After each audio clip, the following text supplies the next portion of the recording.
Good morning mga ka-farmers. Nagmitas ulit tayo ng Golden Queen Mango mga ka-farmers. Ito ang aking Golden Queen Mango mga ka-farmers. Meron pa pala isa dito mga kako. Ayan, tatlo yung pinitas natin. Hindi natin lahat pinipitas. Pa isa-isa, pa dala-dalawa, pa lima-lima, pa sampu-sampu lang mga ka-farmers. Kasi di natin kayang kainin lahat mga ka-farmers. Pero ang kakaiba ngayon mga ka-farmers, papakita ko sa inyo ang hinog na Golden Queen Mango mga ka-farmers.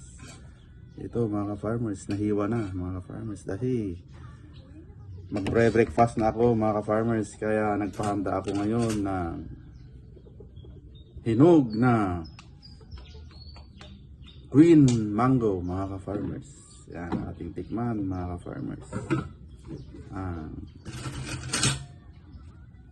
Queen Mango mga ka-farmers. Ang sarap mga ka-farmers. Isa pa nga.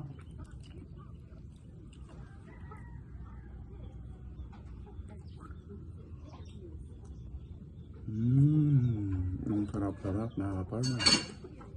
Ano pa ang hinihintay niyo mga ka-farmers? Magtanim na kayo. Kung may tinanim, may aanihin mga ka-farmers.